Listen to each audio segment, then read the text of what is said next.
Good morning all of you, है ना। अभी हम लोग पढ़ेंगे इलेक्ट्रोस्टैटिक्स। इलेक्ट्रोस्टैटिक्स जो है वो एक्चुअली क्लास 12 का टॉपिक है और काफ़ी इम्पोर्टेंट टॉपिक है। क्वेश्चंस भी आते हैं, है ना।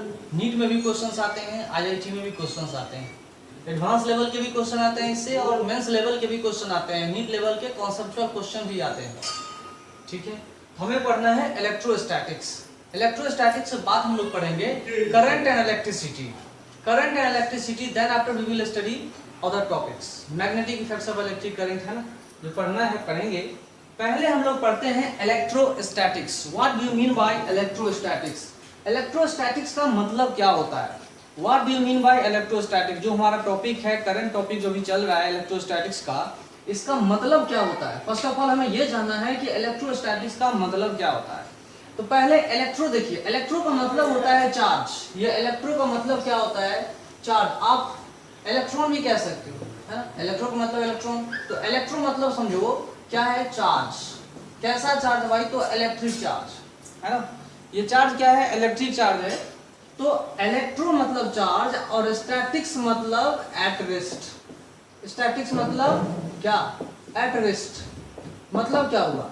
इसका मतलब ये हुआ कि एक ऐसा ब्रांच है फिजिक्स का जिसमें हम चार्जेज जो रेस्ट पे हैं उसके बारे में स्टडी करते हैं, उसके बारे में सोचते हैं, अध्ययन करते हैं, थिंक करते हैं, उससे रिलेटेड जितने सारे फिनोमेनन है उसके बारे में हम लोग ऑब्जर्वेशन लगाते हैं। ठीक है, तो हमारा जो भी है टॉपिक, करंट टॉपिक है, वो क्या है? इलेक्ट्रोस्टैटिक्स का टॉपिक है, जिसमें चार्जेज क्या है? रेस्ट पे हैं।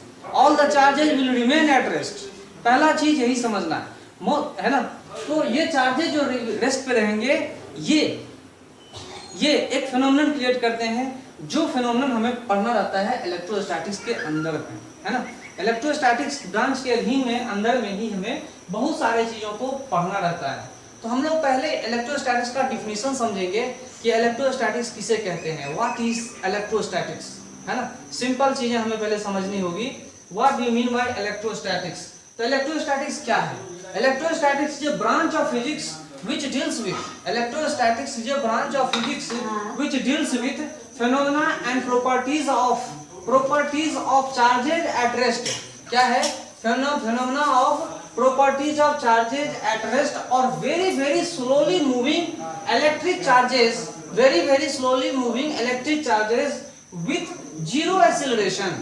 बात को समझिए, क्या है ये इलेक्ट्रोस्टैटिक्स ब्रांच? क्या है इलेक्ट्रोस्टैटिक्स? फिजिक्स का एक ऐसा ब्रांच है जिसमें हम लोग क्या पढ़ते हैं?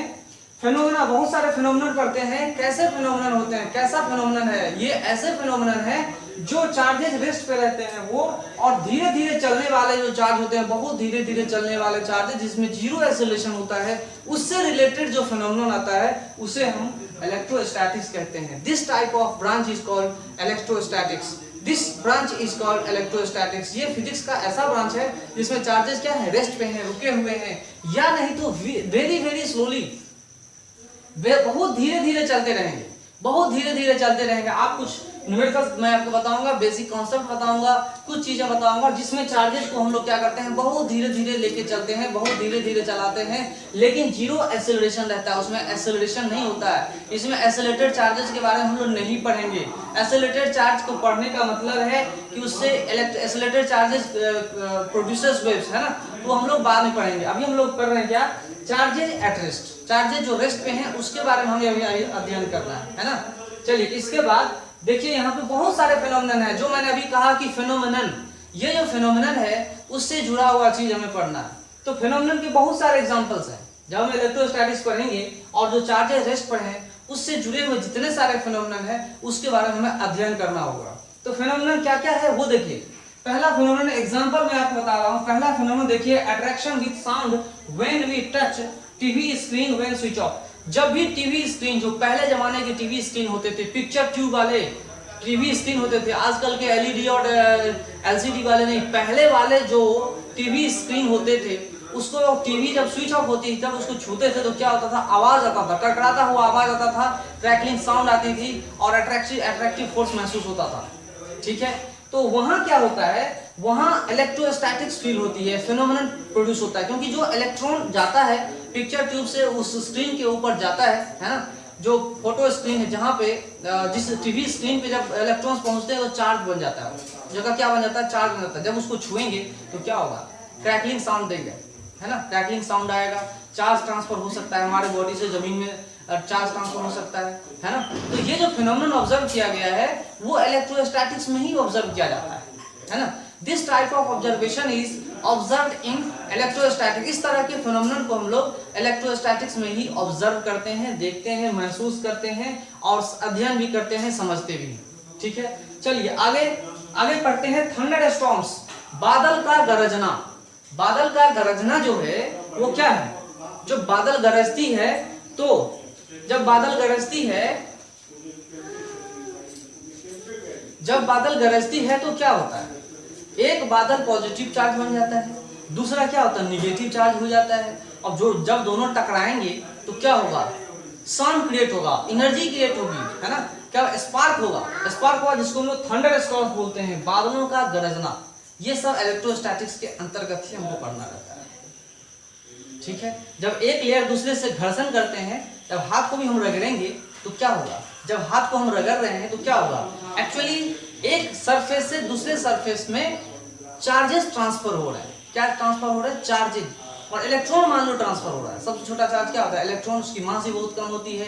एक सरफेस से दूसरे सरफेस में अगर इलेक्ट्रॉन ट्रांसफर हो रहा है तो जिस सरफेस से इलेक्ट्रॉन निकला वो पॉजिटिव चार्ज बन जाता है और जिस सरफेस में इलेक्ट्रॉन गया है वो नेगेटिव चार्ज बन जाता है। ठीक है, लाइक दैट बादल में भी होता है। बादल में एक बादल का सरफेस दूसरे से टकराएगा तो एक बन जाता है पॉजिटिव, दूसरा बन जाता है नेगेटिव। ठीक है, जैसे हम हाथ रगड़े तो इलेक्ट्रॉन ट्रांसफर होता है, ट्रांसफर होने से एक बन गया पॉजिटिव और एक बन गया नेगेटिव। ठीक है, तो पॉजिटिव नेगेटिव फिर जब टकराएंगे तो क्या होगा, आवाज आएगा। वो जो बादलों में होता है, बहुत ज्यादा चार्जेस एक इंड्यूस हो जाते हैं। ठीक है, क्रिएट हो जाते हैं एक सरफेस के ऊपर। इंड्यूस को क्रिएट नहीं कह सकते, है ना, तो इंड्यूस कह सकते हैं। चार्ज इंड्यूस हो जा रहे हैं वहां पे, क्योंकि आगे पढ़ेंगे हम लोग प्रॉपर्टीज ऑफ चार्जेस में कि charge can not be created, charge is quantize, charge is conserved, है ना। इस पूरे सिस्टम का, इस पूरे यूनिवर्स का चार्ज जो है वो कांस्टेंट है, वो चेंज होने वाला नहीं है। इस बात को भी हम लोग समझेंगे। तो चलिए, थंडर स्टॉर्म्स भी वही कहानी है। लार्ज अमाउंट ऑफ चार्ज, बहुत ज्यादा चार्ज एक बादल के ऊपर सिमट जाता है, रह जाता है, तो दूसरा बादल आकर के हवा से या जो कुछ भी है उससे चिपक जाता है। और चिपकने के बाद क्या होता है, पॉजिटिव और निगेटिव चार्ज जब स्ट्राइक करेंगे, मिलेंगे, तो क्या होगा, एनर्जी निकलेगी, शॉर्ट सर्किट होगा। शॉर्ट बहुत कम समय में इलेक्ट्रिक करंट फ्लो होने का काम करेगा। और इलेक्ट्रिक करंट हमें अभी नहीं पढ़ना है, हमें बाद में पढ़ना है, लेकिन हमें पढ़ना है कब तक, अभी तक क्या है, इलेक्ट्रोस्टैटिक्स में चार्जेस कैसे इंड्यूस होते हैं एक सरफेस के ऊपर दूसरे सरफेस पे और कैसे ट्रांसफर होते हैं वो भी हमें पढ़ना है। ये सब फिनोमेनन हमें इलेक्ट्रोस्टैटिक्स में पढ़ना है। और एक चीज आप इलेक्ट्रोस्टैटिक्स में ऑब्जर्व करेंगे कि दो सरफेस में अगर घर्षण होगा या टच होगा तो एक सरफेस हाई रेसिस्टेंस होना चाहिए, एक सरफेस जो होगा वो हाई रेसिस्टेंस वाला होना चाहिए। अगर हाई रेसिस्टेंस नहीं होगा तो सरफेस चार्जेस क्या होंगे, चारों बगल फैल जाएंगे, एक जगह एक्यूमुलेट हो जाते हैं। ये जो चार्जेस हाई रेसिस्टेंस वाले सरफेसेस होते हैं वो क्या होते हैं, एक जगह एक्यूमुलेट हो जाते हैं। एक्यूमुलेट होने से और वो इफेक्ट डालना शुरू करें, दूसरे चार्जों को क्या कर सकते हैं, मतलब खींच सकते हैं या रिपेल कर सकते हैं। तो इस तरह के फिनोमेनन हम लोग इलेक्ट्रोस्टैटिक्स में पढ़ते हैं, ऑब्जर्व करते हैं। लेकिन चार्जेस जब मूव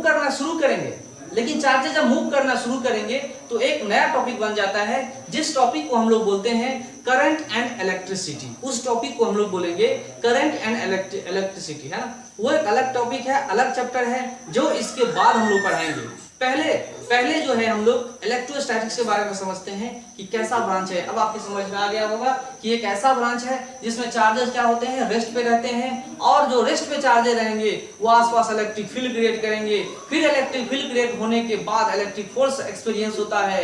वो इलेक्ट्रिक फोर्स आइदर अट्रैक्टिव हो सकता है या नहीं तो रिपल्सिव भी हो सकता है।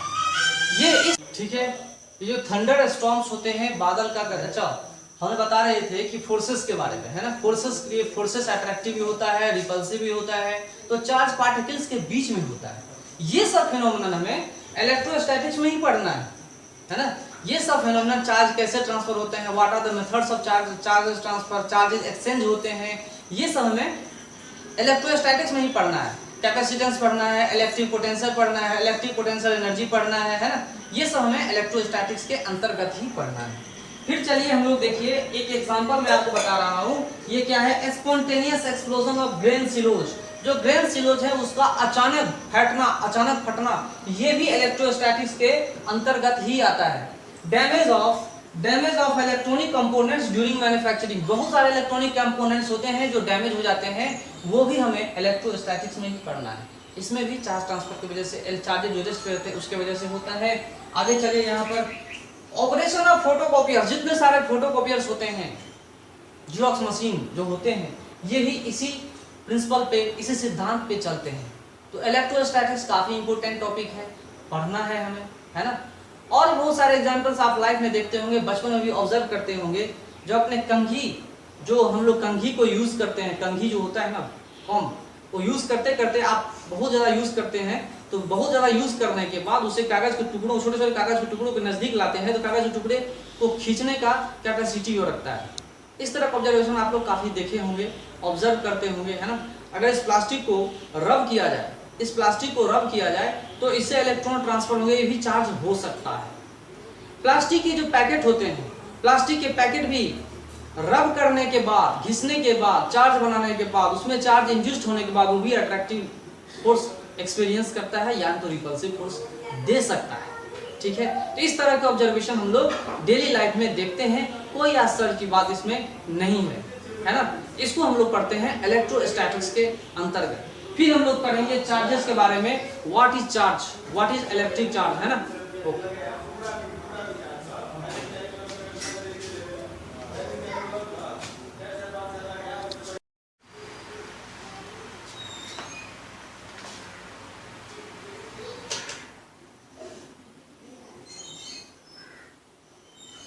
चलिए कॉन्सेप्ट हमारा अभी है इलेक्ट्रिक चार्ज का। इलेक्ट्रिक चार्ज का कॉन्सेप्ट है, ये इलेक्ट्रिक चार्ज होता क्या है। फर्स्ट ऑफ ऑल ये समझेंगे कि इलेक्ट्रिक चार्ज होता क्या है, सिंपली चार्ज, ये चार्ज होता क्या, what do you mean by electric charge, what do you mean by charge, same चीज है, एक ही चीज है ना। तो चार्ज का मतलब क्या होता है, what do you mean by charge, charge क्या होता है, उसका डिफिनेशन मैं बता रहा हूं आपको। It is the intrinsic property of matter. ये क्या है, इंट्रिंसिक प्रॉपर्टी है, अंदरूनी प्रॉपर्टी है मैटर का। कोई भी सब्सटेंस है उसकी इंट्रिंसिक प्रॉपर्टी है, नेचुरल प्रॉपर्टी है। इंट्रिंसिक प्रॉपर्टी मतलब उसकी अंदर की प्रॉपर्टी है, इंट्रिंसिक प्रॉपर्टी है, नेचुरल प्रॉपर्टी है, जो प्रोवाइडेड बाय, जो किसने प्रोवाइड किया, नेचर ने प्रोवाइड किया, है ना। जो किसने प्रोवाइड किया, नेचर ने प्रोवाइड किया, बाय नेचर। नेचर ने इसको ये प्रॉपर्टी दिया है जिसके वजह से वो सब्सटेंस चार्ज पार्टिकल हो सकता है ना। तो हर एक सब्सटेंस, है ना, आगे पढ़ेंगे, associated with substances due to which, और ये जो प्रॉपर्टी है वो जुड़े हुए हैं जितने सारे नेचुरल सब्सटेंसेस हैं सबसे जुड़े हुए हैं।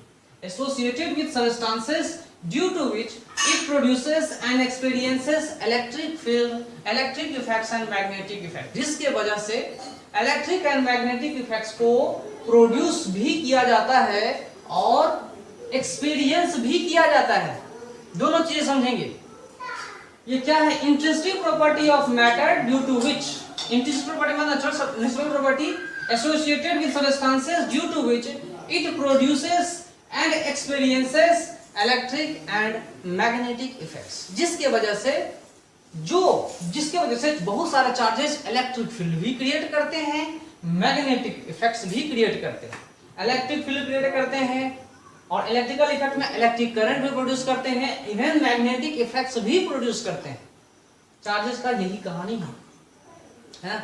तो चार्जेस जब रेस्ट पे रहेंगे तो इलेक्ट्रोस्टैटिक्स, चार्जेस मोशन में रहेंगे तो करंट, इलेक्ट्रिसिटी, और उसके बाद magnetic effects of electric current भी हम लोग पढ़ेंगे। तो अभी का हमारा जो टॉपिक है वो क्या है, इलेक्ट्रोस्टैटिक्स, जिसमें हम लोग कैपेसिटेंस और बहुत सारी चीजें हमको पढ़ना रहता है, इलेक्ट्रिक फील्ड, इलेक्ट्रिक पोटेंशियल हमको पढ़ना रहता है। तो ये सब चीजें हमको पढ़ना है। तो इसमें क्या हमने बताया कि वो चार्ज क्या क्या करेंगे, प्रोड्यूस भी करेंगे, फील्ड को प्रोड्यूस भी करेंगे और महसूस भी करेंगे। प्रोड्यूस क्या करेंगे, इलेक्ट्रिक एंड मैग्नेटिक इफेक्ट्स, और महसूस भी करेंगे क्या, इलेक्ट्रिक एंड मैग्नेटिक इफेक्ट्स। इस तरह से हमने डिफाइन किया इलेक्ट्रिक चार्ज को। इलेक्ट्रिक चार्ज का मतलब यही होता है। इलेक्ट्रिक चार्ज क्या क्या क्रिएट कर सकता है मैं आपको बता दिया, इंट्रिंसिक प्रॉपर्टी होता है, ये डिफिनीशन है, एग्जैक्ट डिफिनीशन है। अच्छे से इलेक्ट्रिक चार्ज को आप समझ सकते हैं।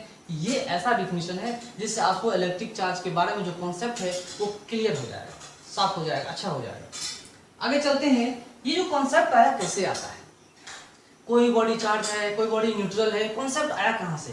तो ये कॉन्सेप्ट आता है आपको एक्सेस और deficiency of electrons in a body के वजह से आता है। ये जो कॉन्सेप्ट आता है वो एक्सेस मतलब जरूरत से ज्यादा और डिफिशियंसी मतलब जरूरत से कम of electrons in a body.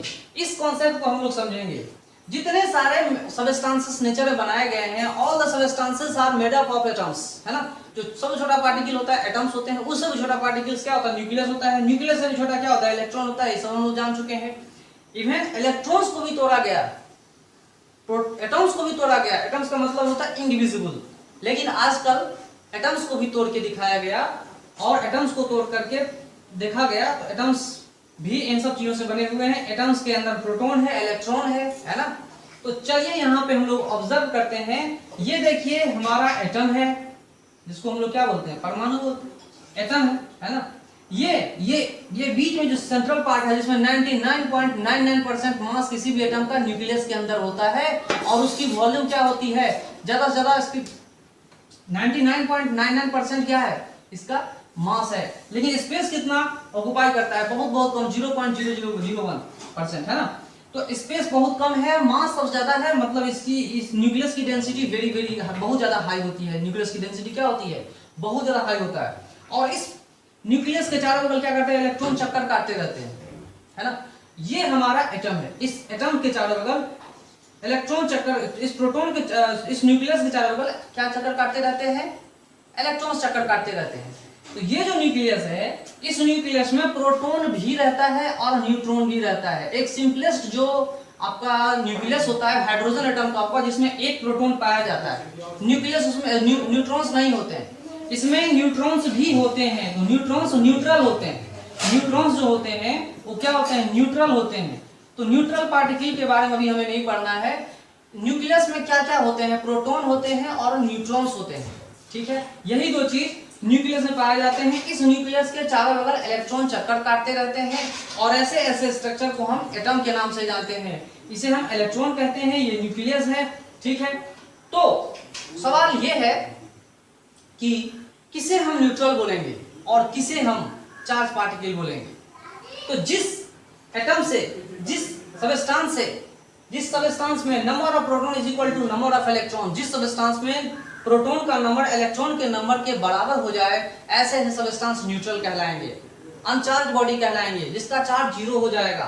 लेकिन ऐसे बॉडी जिसमें number of proton number of electron से ज्यादा हो जाए, वो बॉडी क्या कहलाएगा, पॉजिटिव चार्ज बॉडी कहलाएगा, पॉजिटिवली चार्ज बॉडी कहलाएगा, क्योंकि उसमें एक्सेस ज्यादा क्या है, एक्सेस क्या है, ज्यादा पॉजिटिव चार्ज है। इसकी वजह से उसे हम क्या बोलते हैं, पॉजिटिव चार्ज कहते हैं, है ना। इसमें देखिए इलेक्ट्रॉन की डिफिशियंसी हो गई और प्रोटॉन का क्वांटिटी ज्यादा हो गया, जिसकी वजह से हम उसको पॉजिटिव चार्ज कहते हैं। यहाँ देखिए इसमें number of proton is less than number of electron, it means substance negatively charged, ठीक है। तो पहले देखो यहाँ पे number of proton is equal to number of electron, तो इसमें एग्जांपल्स आपको दिखाई पड़ेंगे, सोडियम एटम, आयरन एटम, है ना। बहुत सारे एटम्स है, आप देख सकते हैं, ये मेटल्स के अंतर्गत आता है। क्लोरीन एटम, ये बहुत सारे एटम, ऑक्सीजन एटम, ये जितने सारे एटम्स हैं, ये सब के सब क्या होते हैं, इसमें number of atoms, number of protons is equal to number of electrons होते हैं, है ना, एटसेट्रा। इसमें बहुत सारी चीजें ऐसी होती है। इसके बाद ऑक्सीजन, ये सब न्यूट्रल एटम कहलाते हैं। न्यूट्रल मॉलिक्यूल्स भी होते हैं, इसी से मॉलिक्यूल बना हुआ है। ऑक्सीजन से क्या बनता है, O2 ऑक्सीजन मॉलिक्यूल, ये भी न्यूट्रल है। क्लोरीन, है ना, ये भी क्या है, न्यूट्रल है। तो न्यूट्रल का मतलब क्या होता है, और न्यूट्रल का मतलब क्या होता है, number of proton is equal to number of electron, उसको न्यूट्रल सबस्टेंसेस बोलते हैं, है ना। तो इसमें number of proton is greater than number of electron, इसका मतलब वो चार्ज क्या हो गया, वो सबस्टेंस क्या होगा, पॉजिटिव चार्ज पार्टिकल बन जाता है ना।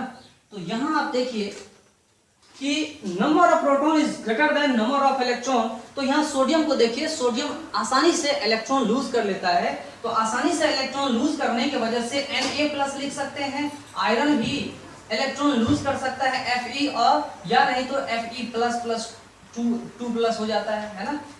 इस तरह से हम लोग देख सकते हैं यहाँ पर कि इस केसेस में इलेक्ट्रॉन जो होते हैं वो लूज होने की वजह से इसमें ज्यादा प्रोटॉन की संख्या हो जाती है और इसमें भी ज्यादा प्रोटॉन की संख्या हो जाती है ना, जिसकी वजह से इसको हम सोडियम एटम सोडियम आयन कहते हैं, सोडियम एटम नहीं है। ये क्या है? सोडियम, ये सोडियम आयन है ना। और ये क्या है? फेरस। ओके, तो चलिए आपको पता होना चाहिए सोडियम में कितने एटम्स होते हैं, कितना प्रोटॉन होता है। जितना प्रोटॉन होगा उतना ही इलेक्ट्रॉन होगा, तो न्यूट्रल होगा। लेकिन अगर ज़्यादा प्रोटॉन हो जाएगा तो पॉजिटिव चार्ज हो जाएगा। चलिए अब देखिए, बहुत सारे सब्सटेंसेस ऐसे होते हैं जिसमें इलेक्ट्रॉन्स की संख्या क्या होती है? ज़्यादा हो जाती है। अब कैसे होती है वो मैं डिस्कस नहीं कर रहा हूँ, ज़्यादा होता है। तो ज़्यादा होने की वजह से आप याद रखिए कि क्लोरीन इलेक्ट्रोनेगेटिव एलिमेंट होता है, इलेक्ट्रॉन ले लेता है। इलेक्ट्रॉन लेने की वजह से Cl माइनस है ना, Cl माइनस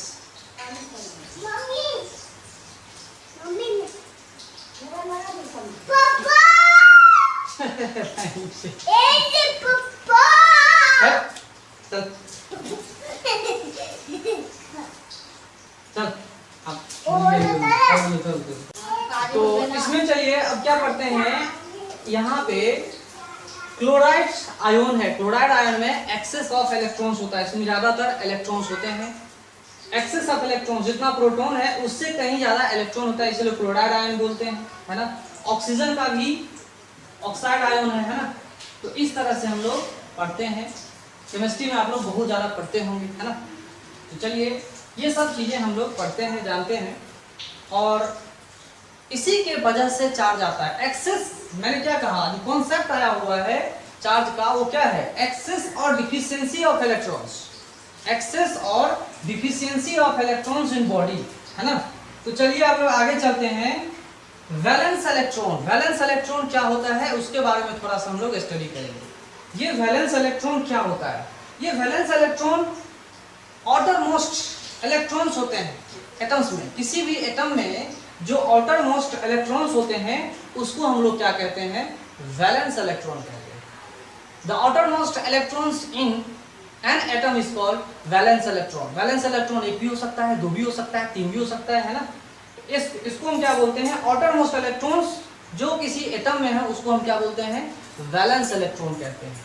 तो चलिए वैलेंस इलेक्ट्रॉन से रिलेटेड कुछ प्रॉपर्टीज हम लोग करते हैं। जो valence electron loosely bond to atom है, जो वैलेंस इलेक्ट्रॉन एटम से बहुत ही लूजली अटैच है, बॉन्ड है, उसको हम लोग कंडक्टर्स पढ़ते हैं। उसको हम लोग क्या पढ़ते हैं? कंडक्टर्स, है ना। लेकिन जो टाइटली बॉन्ड टू एटम्स है उसको हम लोग क्या पढ़ते हैं? इंसुलेटर या नहीं तो डाइलेक्ट्रिक। उसे हम क्या पढ़ते हैं? या तो इंसुलेटर है या नहीं तो वो क्या है? डाइलेक्ट्रिक सब्सटेंसेस है। उसके बारे में भी हमें स्टडी करना है, जानना है ना।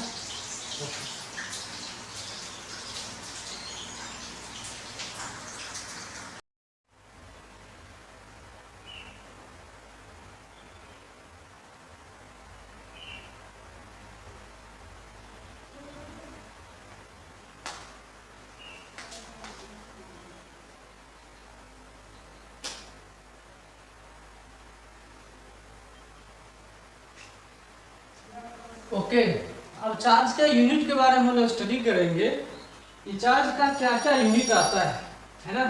What are the units of charge, charge के क्या क्या यूनिट है वो हम लोग समझेंगे। तो पहला हमने सिस्टम देखते हैं। सिस्टम ऑफ यूनिट में ऐसा सिस्टम ऑफ यूनिट हम लेते हैं सर, है ना, जिसको हम क्या करते हैं? सिस्टम इंटरनेशनली, है ना। तो ये ऐसा सिस्टम ऑफ यूनिट में चार्ज को फंडामेंटल फिजिकल क्वांटिटी नहीं माना गया है।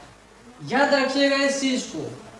इन ऐसा system of unit current is fundamental, ठीक है। ऐसा सिस्टम में करंट को शुरू से ही फंडामेंटल फिजिकल क्वांटिटी माना गया है, ठीक है। करंट डिराइव नहीं है, करंट क्या है? फंडामेंटल फिजिकल क्वांटिटी है। तो करंट का फॉर्मूला होता क्या है? चार्ज बाय टाइम, है ना। करंट का फॉर्मूला क्या होता है? इलेक्ट्रिक करंट का फॉर्मूला क्या होता है? Charge by time. तो चार्ज इज इक्वल टू क्या? करंट इनटू टाइम, ठीक है। तो अगर करंट फंडामेंटल है, टाइम भी फंडामेंटल है, तो फिर चार्ज क्या हो गया? डिराइव फिजिकल क्वांटिटी हो गया, है ना। तो इन ऐसा system of unit charge is a derive physical quantity but current is assumed as a fundamental physical quantity, ठीक है। एसआई सिस्टम में, एसआई सिस्टम ऑफ यूनिट में, ठीक है, एसआई सिस्टम ऑफ यूनिट में करंट को हम फंडामेंटल फिजिकल क्वांटिटी इसलिए मानते हैं क्योंकि आप लोग सोच रहे होंगे कि सर यहाँ पर तो चार्ज बाय टाइम है तो दो चीजों पे डिपेंड कर रहा है तो डिराइव क्यों नहीं है। इसलिए फंडामेंटल माना गया है क्योंकि करंट को इंडिपेंडेंट ऑफ टाइम बताया गया है, टाइम पे डिपेंड नहीं कर रहा है। इसलिए एज्यूम करके चल रहा है, पूरा सिस्टम पहले से ही एज्यूम करके चल रहा है current is a fundamental physical quantity because assume किया गया current is independent from time. लेकिन आप देख रहे हैं टाइम पे डिपेंड कर रहा है, ठीक है। तो जो एज्यूम कर लिया उस एज्यूम करने के हिसाब से करंट जो है वो क्या है, फंडामेंटल फिजिकल क्वांटिटी। टाइम भी यहाँ पे क्या है, फंडामेंटल फिजिकल क्वांटिटी। तो फंडामेंटल इनटू फंडामेंटल ये क्या हो जाएगा, derived physical quantity. So charge is a derived physical quantity in SI system of unit. SI system of unit में चार्ज एक डिराइव्ड फिजिकल क्वांटिटी है, लेकिन करंट क्या है, फंडामेंटल फिजिकल क्वांटिटी है। इस चीज को आप लोग याद रखिएगा, ठीक है। आगे चलते हैं डायमेंशनल फॉर्मूला ऑफ चार्ज। तो ऐसा सिस्टम में डायमेंशनल फॉर्मूला ऑफ चार्ज कितना होगा। चार्ज का डायमेंशनल फॉर्मूला है current into time I into T. अगर डायमेंशनल फॉर्मूला लिखने का यही सही तरीका है। कुछ लोग ऐसे भी लिखते हैं ए इंटू टी, तो जैसे भी लिखना हो, चाहे ए इंटू टी लिखो या आई इंटू टी लिखो, डायमेंशनल फॉर्मूला इसका डायमेंशनल फॉर्मूला यही होगा। जहाँ पे कैपिटल टी टाइम को रिप्रेजेंट कर रहा है, ए करंट को रिप्रेजेंट कर रहा है, और आई यहाँ पे इलेक्ट्रिक करंट को रिप्रेजेंट कर रहा है। चलिए, तो यूनिट क्या है, यूनिट की बात अगर हम सोचते हैं तो यूनिट है ampere into second. Ampere current का यूनिट है और टाइम का यूनिट क्या है, second. Ampere into second is equal to 1 coulomb. 1 coulomb को आप कह सकते हो कि 1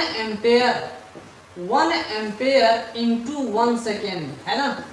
If 1 ampere of current flows through any conductor, any substance in 1 second, then the charge is called 1 coulomb, है ना। इसको आप 1 coulomb भी कह सकते हो। 1 एम्पेयर 1 सेकेंड के लिए अगर फ्लो करे किसी भी कंडक्टर या किसी भी सबस्टांस के थ्रू, तो वो चार्ज कितना कहलाएगा, 1 कूलम कहलाएगा। तो ऐसा सिस्टम ऑफ चार्ज क्या है, ऐसा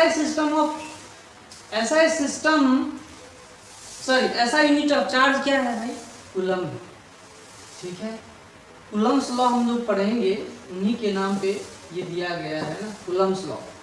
ये उन्हीं के सम्मान में लिखा गया है कूलम। कूलम है क्या, when 1 ampere of current flow in 1 second then the charge is called 1 coulomb. वो चार्ज क्या कहलाता है, 1 कूलम के बराबर हो जाता है। लिख लीजिए, that is called 1 coulomb. 1 coulomb के बराबर हो जाता है, ठीक है। हमने ऐसा सिस्टम ऑफ यूनिट में पढ़ा है चार्ज को, क्या क्या पढ़ा भाई, तो चार्ज ये भी पढ़ा, चार्ज एक डिराइव्ड फिजिकल क्वांटिटी है, इसका डायमेंशनल फॉर्मूला भी देख लिया और यूनिट भी देख लिया। एक्चुअली हमें यूनिट ही पढ़ना, तो यूनिट क्या है, कूलम है, ठीक है। चलिए अब हम लोग चलते हैं MKSQ सिस्टम में।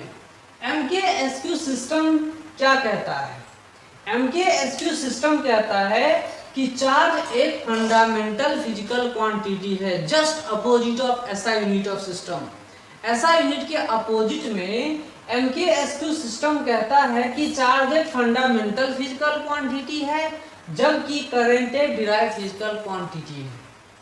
MKSQ, यहाँ Q का मतलब क्या है, चार्ज। यहाँ Q का मतलब क्या है, चार्ज। अगर हम इसको SI को इस तरह से लिखें, MKS A या I, है ना, MKSI ले लो या MKSA, जो भी लेते हैं, MKSA ले लेते हैं। तो इस सिस्टम में करंट को हमने क्या माना है, फंडामेंटल फिजिकल क्वांटिटी माना है, लेकिन इसमें चार्ज को क्या माना हमने, फंडामेंटल फिजिकल क्वांटिटी माना है। यही डिफरेंस है MKSQ system and SI system of unit में। चार्ज को हमने फंडामेंटल माना इसमें, और करंट को इसमें क्या माना, डिराइव फिजिकल क्वांटिटी माना। क्या माना भाई, डिराइव फिजिकल क्वांटिटी। अगर ये डिराइव फिजिकल क्वांटिटी है तो अगर ये फंडामेंटल है और ये डिराइव क्वांटिटी है तो करंट का डायमेंशनल फॉर्मूला क्या होगा, Q/T। और चार्ज का डायमेंशनल फॉर्मूला क्या होगा, चार्ज का डायमेंशनल फॉर्मूला इस यूनिट में क्या होगा, तो dimensional formula of charge will be equal to capital Q। ठीक है, इस तरह से हम लोग ब्रैकेट में लिख सकते हैं, कोई दिक्कत नहीं है। एक तीसरा यूनिट आता है CGS system of unit. CGS system of unit में जो चार्ज का यूनिट आता है वो क्या है, ESU, इलेक्ट्रोस्टैटिक यूनिट या electrostatic coulomb. ESU and coulomb में क्या संबंध है उसको हमको दिखाना है। तो 1 coulomb is equal to 3 × 10⁹ ESU of charge, electrostatic charge है ना। और that is equal to 1/10 electromagnetic unit है ना, इलेक्ट्रोमैग्नेटिक EMU ऑफ चार्ज। हम लिख सकते हैं इसको है ना, 1/10 ऑफ EMU ऑफ चार्ज। इस तरह से रिलेशन आ रहा है, 1 coulomb is equal to 3 × 10⁸ ESU of charge. ठीक है, तो आगे चलते हैं। अब हमने पढ़ा CGS पढ़ लिया, MKSQ पढ़ लिया, SI भी पढ़ लिया। तो किसके लिए पढ़ रहे हैं, चार्ज के लिए पढ़ रहे हैं। आगे चलते हैं प्रैक्टिकल यूनिट। प्रैक्टिकल यूनिट कुछ हमको पढ़ना है।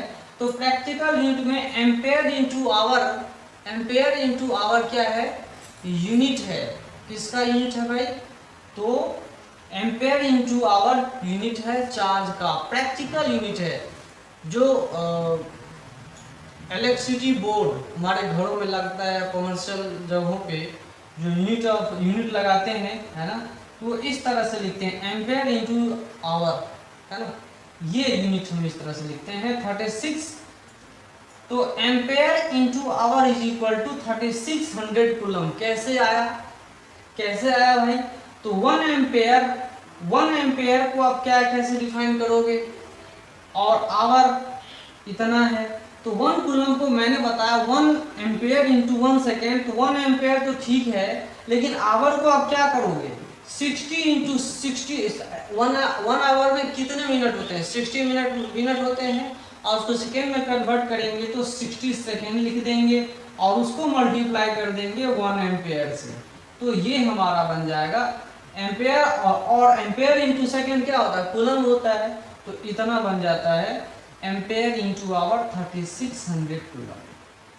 ठीक है, बहुत सारे मोबाइल में लिखा रहता है, आप देखते होंगे जो आजकल का मोबाइल आ रहा है उसमें लिखा रहता है properties of specification of mobiles में 5000 मिली एम्पेयर आवर ऐसा लिखा रहता है, देखते होंगे 5000 मिली एम्पेयर आवर। और क्या लिखा रहता है 4000 मिली एम्पेयर आवर, इस तरह से लिखा रहता है। ये क्या है, ये जो लिखा हुआ है, ये बहुत सारे मोबाइल में स्पेसिफिकेशन लिखा रहता है 4000 milli ampere, 5000 milli ampere hour है ना, 6000 milli ampere hour, 10000 milli ampere hour, 2000 milli ampere hour. ये क्या है, ये 3000 मिली एम्पेयर आवर। इसका मतलब क्या हुआ, इसका मतलब हुआ कितना चार्ज स्टोर कर सकता है उसका बैटरी है ना। स्टोरिंग कैपेसिटी मतलब कितना चार्ज स्टोर कर सकता है मोबाइल, वो स्पेसिफिकेशन बता रहा है। 5000 milli ampere, 3000 milli ampere hour. तो मिली एम्पेयर, ये जो मिली एम्पेयर है तो 10⁻³ है ना। तो ये तो अपने आप कैंसिल, 5000 मिली एम्पेयर का मतलब कितना हुआ 5 एम्पेयर इंटू आवर। इसको हम ऐसे भी लिख सकते हैं है ना। तो शॉर्ट फॉर्म में इस तरह से हम लोग लिख सकते हैं। ये चार्ज को स्टोरिंग बता रहा है, चार्ज की मोबाइल की चार्ज स्टोरिंग कैपेसिटी बता रहा है ना। इसको क्या लिख सकते हैं 3 एम्पेयर आवर इसको क्या लिख सकते हैं 4 एम्पेयर आवर। शॉर्ट फॉर्म में हम कुछ इस तरह से लिख सकते हैं, ठीक है। लेकिन मोबाइल वाले इस तरह से लिखते हैं, इसका मतलब आपको समझना होगा, है ना। उससे आसान तो ये होता लिखने में। तो ये प्रैक्टिकल यूनिट है। एम्पेयर आवर क्या है, practical unit, that is equal to 3600 coulomb. ये 1 ampere hour is equal to 3600 coulomb. 1 ampere hour is equal to 3600 coulomb, ठीक है जी। और फैराडे भी एक प्रैक्टिकल यूनिट है। 1 faraday is equal to 96,500 coulomb. 1 faraday क्या होता है 96,500 कूलम के बराबर होता है। तो चलिए इतने सारा चीज मैंने बताया आपको। तो अब आप ये समझिए कि सबसे बड़ा यूनिट क्या है, चार्ज का सबसे बड़ा यूनिट क्या है और सबसे छोटी यूनिट क्या है। तो सबसे बड़ा यूनिट जो है चार्ज का वो फैराडे है। सबसे बड़ा यूनिट चार्ज का, the largest unit of charge is faraday, that is equal to 96,500 coulomb. And smallest unit is franklin. Franklin जो है सबसे छोटा यूनिट है चार्ज का। सबसे छोटा यूनिट क्या है, फ्रैंकलिन है। इस चीज को आप लोग ध्यान में रखिएगा। फिर इसके बाद हम लोग other properties of charges study करेंगे। ओके।